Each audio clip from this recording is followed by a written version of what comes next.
yang bagus? Pak Teguh. Oke. Ini menarik ini.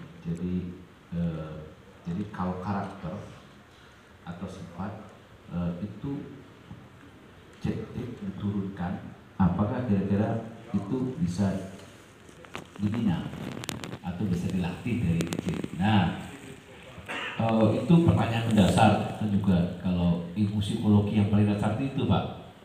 Jadi trait, sifat-sifat manusia itu apakah itu diturunkan genetik atau itu sebenarnya tergantung lingkungan yang membentuk, kan gitu kan?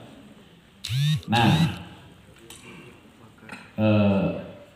kalau yang ini itu memang genetiknya besar, Pak.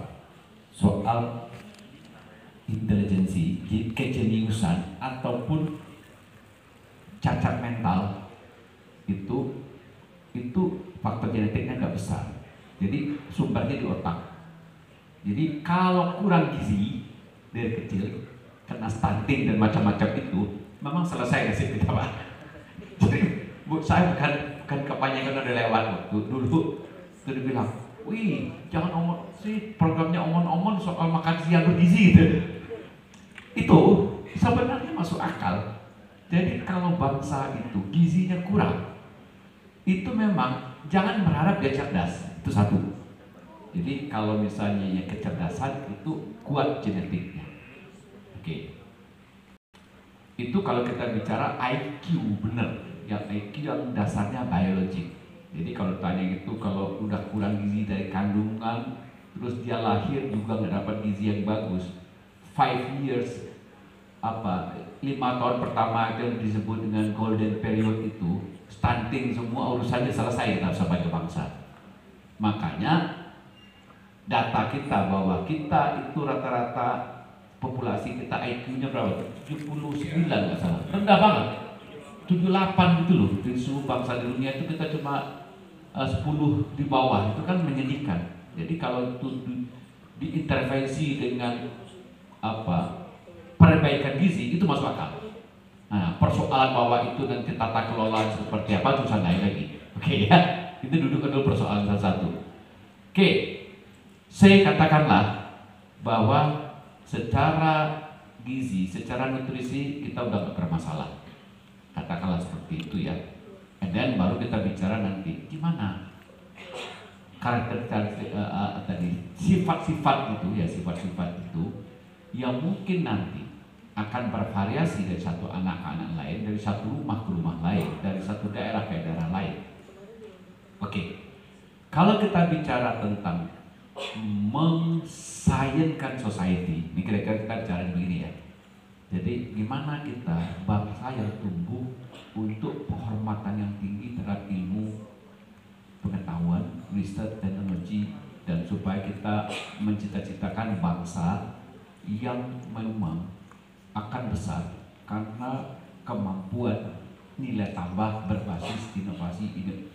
Ini kita bicarakan hari ini nih, dan kita saya sudah menyampaikan kira-kira kalau menurut riset itu rata-rata karakteristik apa yang diperlukan bagi orang-orang untuk sukses di bidang riset tadi. Kita udah bahas 10 kira-kira. Nah, itu kebanyakan kalau kita lihat itu ya tentu kalau saya bicara hal yang paling pokok, kalau misalnya IQ-nya udah jongkok ya susah. Jangan lagi bicara 10 tadi, Pak. ya, itu PR lain ya. Maka kita bilang keterbelakangan mental gak ada obat nih kalau enggak dengan gizi. Katakanlah gizinya udah standar. Nah, baru kita bicara. Nah, itu berarti kita bicara pendidikan. Menumbuh kembangkan tadi minat, bakat, keingintahuan, semua tadi yang penting curiosity, dia orang tekun, dia pengen tahu, dia bisa berpikir kritis, dia terbiasa berargumen, dia bisa berkolaborasi untuk mencari sebuah jawaban, curious untuk membuat temuan, tertantang untuk sesuatu lebih sulit, dan juga dia tekun menjaga minat, bakat, konsisten, persisten, dan sebagainya. Itu tugas pendidikan. Nah, dari mana? Itu mulai dari rumah gitu. Nah, Jadi anak kecil itu kan karakteristik yang paling dasar adalah nyontoh dia. Jadi itu suatu yang aman saya, Pak. Orang bilang itu kok anak dokter jadi dokter juga. Jadi nyontoh bapaknya. Anak-anak ilmuwan sedikit banyak itu tertarik juga. Anak musisi juga begitu dan seterusnya kan. Ya, tapi di sekolah juga benar. Stimulasi gitu ya, memberikan makin banyak gitu loh event-event yang menggugah anak-anak untuk tertantang, itu aja kuncinya. Nah jadi artinya masalah observasi, stimulasi itu kan tugas pendidikan ya. Jadi menurut saya kalau itu nggak ada batas umur, dari mana in the beginningnya dari berapa umur berapa. Ini kalau bisa 5, 6, 7, 8, 9 kan. Kebetulan Bapak Ibu SMP. Nah SMP sudah bisa, sangat bisa gitu. Orang diminta untuk mulai mencintai ilmu gitu, mengasah keingintahuan. Nah tapi berkaitan dengan pertanyaan pertama tadi, ini konkretnya sekarang anak-anak sekarang kok saya pusing ya kan, anak Gen Z ini. Ya begini Bapak Ibu sekalian ya, kalau dikasih satu kata ya untuk tip and triknya, sebenarnya nggak ada kata yang tepat itu menurut saya sabar. Pada ketawa kan, serius sabar. Nah gini. Kita nggak bisa memaksakan anak-anak itu punya pemahaman, punya mindset, punya kesadaran yang sama dengan kita. Kami ada cohort differences, perbedaan generasi kita lahir. Itu harus dipahami gitu loh. Jadi kalau orang mengeluh sekarang, ini kayak anak-anak sekarang ini generasi strawberry, ya kan? Lembek itu kelihatannya bagus tapi rentan gitu loh. Ya begini, ya anak-anak sekarang itu sudah lahir dengan situasi affluent gitu. Kalau orang bahasa orang sosial, affluent itu memang sudah berkecukupan gitu. Rata-rata ya. Jadi susah kita mematakan gitu loh. Nah zamannya ayah dulu itu jalan 4 kilo untuk beli minyak tanah cuma ngidupin lampu. Sekarang dia tinggal pencet lampunya lah, ya nggak bisa dipaksain. Masa suruh jalan 4 kilo beli minyak tanah gitu loh, nggak masuk akal itu. Jadi kita diketawain, bapak ada-ada aja. Nah berarti kalau mengajarkan misalnya pre-surveillance gitu loh, kayak tadi ya orang bisa lebih tough itu, nggak disuruh jalan 4 kilo, enggak. Konteks zamannya udah beda. Oke, jadi itu maksud saya. Jadi pahami aja mereka. Kalau saya tipnya dengerin. Kadang-kadang ya kita agak kaget dengan generasi Gen Z ini yang pikirannya itu ya aneh-aneh. Tapi kalau kita cukup sabar mendengarkan, make sense juga. Nah, di sini yang penting. Anak-anak sekarang sekarang ditanya juga ke saya, kenapa anak-anak Gen Z ini nggak tertarik politik? Saya bilang lah, old politician itu nggak bisa kayak berpolitik zaman sekarang itu, nggak bisa kayak zaman dulu lagi, bikin janji yang macam-macam, ngomong kosong gitu loh. Anak sekarang semuanya konkret jelas gitu loh. Ada barangnya, ada bentuknya, konkret gitu loh ya. Kadang-kadang dia nggak sabaran. Jadi kita harus mencoba meletakkan dengan kekinian gitu. Jadi ya mereka perlu sesuatu yang lebih jelas gitu. Berpolitik pun begitu. Kalau mereka ngomong kosong itu nggak masuk akal, mereka nggak mau dengerin. Jadi tapi anak sekarang itu yang beda jauh dengan kita itu kreativitas. Itu manfaatkan itu. Jadi jangan kita teralihkan fokus kita dengan hal-hal yang tadi itu ya, dengan gaya-gaya yang memang nggak sama. Ya jangan sama-samain lah. Anak sekarang punya zamannya sendiri. Pegang kreativitas itu. Cari ide-ide yang nyentrik itu. Jadi saya kadang-kadang anak sekarang itu terkagum-kagum juga dengan kita mau nggak mikir sampai ke situ. Jadi pegang aja kreativitasnya. Nah, nanti yang penting ya kalau menurut saya, tapi kebijaksanaan kuno yang nggak bisa hilang adalah memang ya anak itu, ya murid juga lihat contoh gitu. Jadi kalau gurunya konsisten, gurunya tekun, gurunya persisten, ya dia ngikutin, dia respect gitu.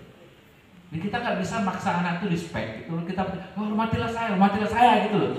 Kata anak itu kelakuan lu guru juga jelek. Ya kan bisa loh. Tapi kalau lihat gurunya juga passion, gurunya memberikan contoh, gurunya juga tepat waktu, gurunya juga tadi kan bicara kita masalahnya keluhan kan anak-anak sekarang itu kok kayaknya nggak bisa fokus, itu mudahnya berubah-ubah, nanti dia mencela-mencela. Ya kalau gurunya mencela-mencela ya nggak bisa. Ya old wisdom itu tetap berlaku. Ya sekarang ya, kalau Pak Saifullah itu marah-marah mahasiswanya, lu riset gak becus kan, dia nggak bisa bantah. Ini contohnya, lu mau ngapain gitu. Tapi kalau dosennya khotbah terus gitu, lu riset ditanya, Pak, Bapak khotbah terus, Pak indeks Bapak berapa? Ya maaf kita, dia bisa cek sekarang. Ya indeks Bapak cuma segitu. Jadi contoh ya, jadi maksud saya begitu. Nah jadi udah, jadi tidak ada caranya bahwa ya namanya mentor dia kasih contoh. Jadi kalau kita disiplin, dia ikut disiplin. Sama aja Pak. Jadi nggak usah khawatir dengan anak-anak sekarang yang kelihatannya itu kelihatannya agak cuek, gitu. Kayaknya kurang hormat gitu loh. Kita kadang-kadang suka begitu, suka lebay sih memaksakan. Oh ini kurang hormat ya anak gitu. Hormat kita hormat tahun 80-an Bu. Hormat tahun 70-an. Beda sekarang ya gitu. Jadi dengarin aja, nggak apa-apa, pahami gitu. Jadi nggak usah memaksakan cara kita gitu.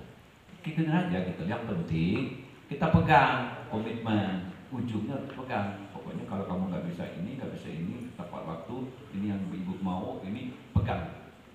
Nah, saya kira insya Allah bisa. Jadi hari ini kita sudah belajar satu hal menurut saya gitu. Yang paling penting itu dipegangnya passion gitu. Passion itu ya. Nah, memang sekarang kita paham gitu loh. Banyak orang bisa misu di Republik ini yang bikin kacau gitu loh. Ini nggak beres, ini ada korupsi, ada macam-macam gitu. Sebenarnya yang saya harus ngaku, yang bikin beresek cuma politik Pak. Kalau kita ini udah luhur kita semua ini videonya. Kita bicara sains, kita bicara ini, politik itu mau bikin kacau gitu semua itu. Oh bahas, politik.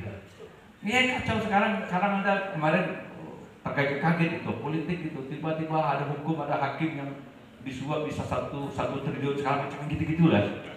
Itu kan ya udahlah waktu saya ya ya sudahlah, maksud saya yang penting kita nggak berkelahi dulu ya, sebisa mungkin. Kalau orang Cina itu bilang lebih daripada Anda mengutuk kegelapan, lebih baik menyalakan satu lilin. Nah kayak Pak Saifullah ini. Pak Saifullah kalau suruh misal-misal bisa aja, anjrit bener nih, ada hakim ngumpat duit 800 juta atau 800 miliar enteng aja. Capek kita kalau ngomongin politik, ngomongin hukum yang babak belur kayak gini, politisi macam-macam. Udahlah, kita sekarang ngomonginnya passionnya riset, ya riset bagaimana membentuk. Dan percayalah nanti, ya kalau saya mengatakan kalau negara mau maju, semua akan sayang pada waktunya. Kalau kita gitu, semua akan sayang pada waktunya. Gitu. Baiklah, siap. Ya, saya lanjutkan sedikit yang tadi Prof. Hamdi sampaikan. Saya ada baca satu anekdot ya, tapi lupa di mana baca. Suatu hari karena penghargaan untuk sains, Tuhan beri kesempatan Albert Einstein masuk surga sebentar. Prof. Hamdi udah tahu dia. Jadi digerakkanlah para ilmuwan semua kan, berdasarkan IQ-nya.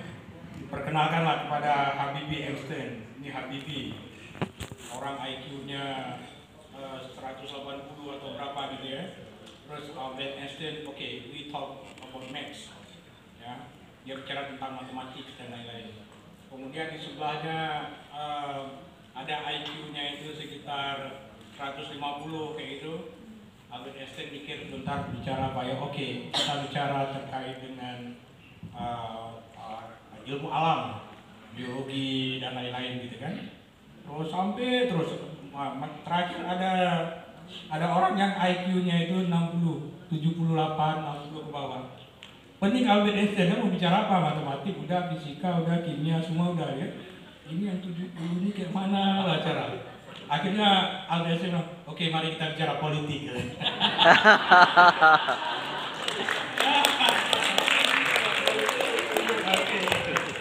Baik, saya untuk sekolah ya. Sekolah kan kita tujuannya pendidikan, ya kan?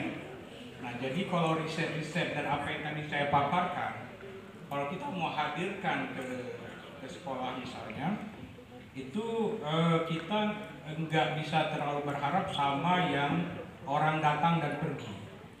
Datang pergi, karena kita perlu konsistensi ya. Jadi perlu ada yang ngawalin.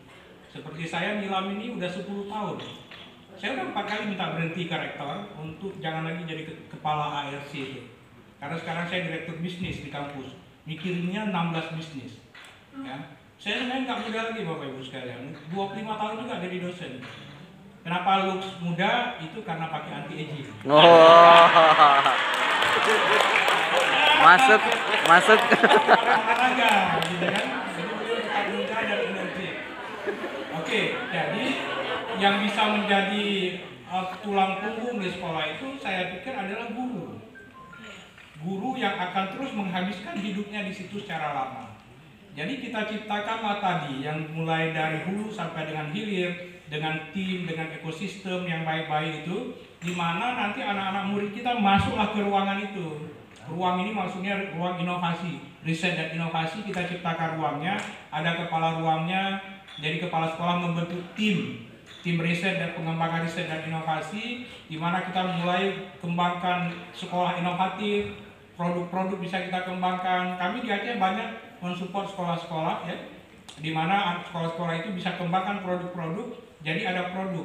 Tetapi bukan produk itu kemudian untuk dia cari uang dari produk, itu target selanjutnya. Yang paling penting adalah mereka punya ekosistem di mana ada tradisi atau ada semacam prosedur riset dan inovasi yang ada di sekolah sampai jadi produk, sampai produk itu dijual. Tapi mulai dari awal, dari riset sampai dengan jadi komersialnya, itu adalah laboratorium paling hebat untuk siswa kita. Jadi mereka dimasukkan dalam ekosistem itu. Siapa yang jaga ini? Tentu saja guru. Kepala sekolah pun mungkin akan berganti ya.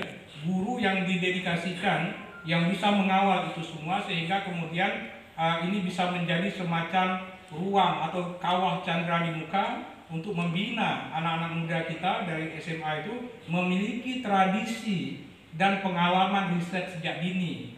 Jadi ada di sekolah, itu bisa dibentuk. Kita bisa programkan sekolah inovatif, sekolah inovasi, atau ada istilah sekolah penggerak atau apalah istilahnya. Tetapi intinya adalah ada sebuah ekosistem yang kita ciptakan mirip seperti yang tadi saya jelasin, dari hulu ke hilir. Ya, ini yang ikut opsi ini saya duga pasti ada produk-produk berbasis tanaman lokal yang diekstrak, diambil bahan kimianya, diformulasi dan seterusnya. Dan itu adalah kunci. Misalnya wortel tadi. Kenapa tidak ada harga wortel? Karena tidak ada hilirisasi, semuanya bergantung kepada komoditi. Itu juga yang terjadi dengan nilam. Ratusan tahun sejak zaman Belanda nggak ada nilai tambahnya, karena yang diambil adalah mulai daun plus minyaknya saja. Lumayanlah ada minyak pasca kemerdekaan. Tapi setelah Perut Pacul itu siapa yang melakukan hilirisasi? Nggak ada. Semuanya orang luar negeri yang melakukan. Produk-produk Channel No. 5, Dior, Bosch dan lain-lain itu pakai minyak nilam dari Indonesia. Indonesia kirimnya adalah Perut Pacul. Begitu juga dengan tanaman-tanaman kita yang lain. Ya, misalnya apa? Mau pepaya, kita bisa ekstrak, ambil senyawa papainnya yang ada di situ. Kita bisa ambil. Kita ada minyak serai, itu untuk obat nyamuk paling bagus. Ya, paling bagus. Suatu hari ada konglomerat dari Jakarta datang ke kantor saya, minta dibuat minyak obat nyamuk dari serai wangi. Saya bilang bisa. Itu tidak susah, itu mudah saya bilang. Tapi boleh nggak Bapak pabriknya dirikan di Aceh? Nah, ini pula yang nggak mau. Jadi mereka ada brand image tertentu nih dengan negeri di ujung Sumatera sana itu. Itu yang buat kita sebenarnya hal yang sama bakal terjadi ya di pedalaman-pedalaman, di tempat-tempat pelosok-pelosok. Padahal kita memiliki sumber daya yang sangat bagus di lokal-lokal kita. Bahkan orang luar negeri pun nggak punya. Seperti nilam, Seriwangi dan lain-lain, itu adalah lokal Indonesia. Nah, jadi bagaimana caranya? Caranya pertama, dimulai dari keluarga, betul tadi. Ibu, kenapa tadi ada Thomas Alva Edison? Itu kan contoh bagaimana menciptakan jenius dari anak idiot gitu ya. Bagaimana menciptakan champion-champion, itu di tangan seorang ibu dulu di awalnya. Jadi setelah gizi nanti proses pendidikannya, saya tahu lah tangan seorang ibu di mana-mana sama saja. Tangan yang rela terbakar melepuh, yang penting anaknya sukses. Tangan seorang ibu di mana-mana sama saja. Yang berani mengatakan bahwa saya tidak lapar, makanlah nak, walaupun dia lapar. Ibu itu di mana-mana seperti itu. Jadi dimulai dari keluarga, lahirkan anak-anak yang punya karakter yang kuat, sehat, dan lain-lain. Yang kemudian, yang kedua, itu memang di antara semua banyak orang itu kita perlu cari championnya. Jadi di desa-desa itu dapatkanlah 1, 2, 3, 4, 5, 10 orang champion-champion. Saya sekarang ada 80 orang, nggak mudah milih itu di pusat riset saya itu. Karena dari hampir 2000 orang dosen. Banyak kali profesor-profesor, tetapi tidak semua profesor hatinya memihak kepada rakyat. Nggak semua. Kalau Prof. Hamdi udah jelas nih, memang kerjanya di rakyat di mana-mana gitu. Saya baru belajar ini, ya supaya hati saya itu berdekat dengan masyarakat kita. Jadi kita memilah-milih karena orang pintar tadi seperti batu dengan batu. Jadi tumbuhkan energi champion itu di lingkungan ekosistem yang baik. Ya, kita perlu menghargai anak-anak muda. Saya sebenarnya kalau yang namanya ejekan itu udah nggak selalu dengar lagi. Terlalu banyak dah. Yang kita kerjakan ini kan di awalnya semua dapat feedback negatif. Tapi setiap kritikan saya balas dengan prestasi. Jadi kita sendiri untuk orang-orang champion-champion yang kita itu kita harus selesaikan dulu urusan kita nih, urusan hati kita nih. Kalau saya triggernya gimana ya? Saya waktu tsunami Pak, tahu tsunami ya? Itu 250 orang, 250.000 orang mati dalam waktu 15 menit. Tapi saya selamat, lari di antara gelombang itu. Saya pikir kenapa Tuhan pilih saya supaya selamat. Saya belum S2 waktu itu. Ya, karena saya telat S2, S3. Nah, saya berpikir this is the second life. Kenapa saya diberi kesempatan agar hidup kali kedua di antara 250.000 orang yang mati. Jadi ini sesuatu yang punya pesan bahwa ini harus bermanfaat untuk orang lain. Jadi setiap orang punya trigger masing-masing. Habis. 50 orang saudara-saudara saya bilang, lari. Saya lari Pak. Lari mana? Rumah di kota di daerah Lingke. Itu 5 meter airnya. 5 meter dari tempat yang kalau yang dekat pantai 30 meter airnya. Jadi saya selama di situ lari ke arah pegunungan ya. Lari waktu itu karena kita nggak ngerti ya, kita lari ke arah kota. Ternyata 50 meter lari ke arah kota itu pertama air dari belakang, tiba-tiba air datang dari samping. Jadi ada 2 helikopter di markas Brimob waktu itu dari bawah air. Itu ribuan orang di jalan. Saya terus ke depan, ternyata air muncul dari depan. Karena Banda Aceh kan di ujung, jadi titik lautnya itu banyak sekali dari berbagai tempat airnya itu. Nah, hanya ada satu jalan, yaitu jalan ke sebelah kiri di daerah Perada itu. Nah, kesitulah kita berdesak-desakan dengan orang. Saya kebetulan naik motor, saya punya motor tua dulu. Ya, lari berdua dengan istri. Awalnya istri udah dilarikan orang juga. Dibawa lari. Istri saya itu udah dibawa tarik sama tetangga saya Cibuja, dibawa lari ke mana? Wah, ada notatif. Dilarikan orang. Nah, tapi jadi waktu saya di Honda pertama itu dalam keadaan sendiri, istri nggak ada. Nah, begitu saya jalan ke jalan raya, tiba-tiba muncul seorang perempuan dari sana lari ke arah saya. Ternyata istri saya. Dia nggak enak juga lari tanpa pasangan, tanpa suami kan? Itu yang disebut dengan the power of love. Oh, Masya Allah. Ya kan? Nah, jadi singkat cerita, setelah kejadian itu menjadi semacam ada energi lah di dalam diri kita bahwa kita harus bermanfaat untuk orang lain. Jadi kita bermanfaat. Ternyata perjuangannya tidak mudah. Kita menghadapi lingkungan yang tidak kondusif, kita mendapat ejekan dan lain-lain. Ya, selesaikan hati kita kepada Yang Maha Kuasa. Ya, Yang Maha menggerakkan dan mengokohkan hati itu kan Allah Yang Maha Kuasa. Minta perlindungan di akhir malam di sujud kita minta berdoa kepada Tuhan supaya Tuhan kasihkan anugerah untuk bangsa kita. Jadi semangat itu perlu ditumbuhkan. Untuk anak-anak muda tentu yang perlu ditaruhkan adalah kisah-kisah inspiratif seperti ini. Pertemukan dengan Prof. Handi sering-sering. Karena kan misalnya begini, saya cerita ini pengalaman saya yang di umur 40 tahun baru mendapatkan pengalaman. Tiba-tiba bicara di depan anak muda yang umurnya 15 tahun. Berarti dia dapat sekitar 25 tahun diskon untuk mendapatkan pengalaman yang kita dapatkan melalui proses internalisasi cerita seperti ini. Jadi secara bertahap itu kita tumbuhkan, di samping tentu saja dengan contoh. Ya, kalau kita punya contoh itu kita akan bagus sekali kita bisa sampaikan. Nah, jadi Bapak Ibu sekalian, panjang lah ini, mungkin kalau nanti catat nomor saya kita bisa sharing ya, bagaimana untuk menggerakkan di tempat-tempat lain dengan komunitas yang berbeda-beda. Jadi pengalaman saya itu selain diri kita kemudian bergerak kepada tim. Kita perlu cari tim. Kita bukan Superman, ya, tetapi kita bisa membuat super tim. Jadi kita kalau udah super tim kita nggak perlu lagi Superman. Tim yang menggerakkan itu. Nah, ketika tim itu ada karena orangnya bermacam-macam, apa yang kita lakukan? Sediakanlah ekosistem yang baik bagi tim kita untuk berkembang. Jadi jangan semua maunya ketua saja, gitu kan? Jangan semua ketua. Tim kita ini juga perlu aktualisasi diri, perlu cara. Kami pusat riset kami itu, Pak, walaupun banyak uang dari grant, tetapi dari universitas kita nggak dapat uang. Jadi kita cari uang, kemudian uang itu kita jadikan program, termasuklah honor-honor daripada kawan-kawan kita. Nah, jadi kemudian kita perlu bekerja sama dengan pendekatan pentahelix. Kalau tadi di slide saya ada pentahelix itu, kita juga nggak bisa perguruan tinggi sendiri, harus ada pemerintah, dunia usaha, masyarakat, dan media massa. Ya, dunia usaha misalnya, kenapa minyak nilam bisa bagus? Karena kita udah sign dengan 3 perusahaan Prancis. Udah sign ininya, MOU-nya. Kenapa mereka minyak nilam itu dibeli dengan bagus? Karena sekarang ekosistemnya ada hilirisasi. Kita udah kembangkan 30 produk berbasis riset terhadap minyak nilam kita. Nah, jadi itu beberapa hal lah saya rangkum secara umum ya. Untuk detail lain mungkin kita bisa pada lain kesempatan.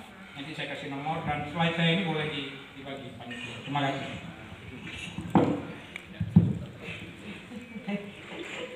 Terima kasih Pak Mahmud, Pak Saifullah.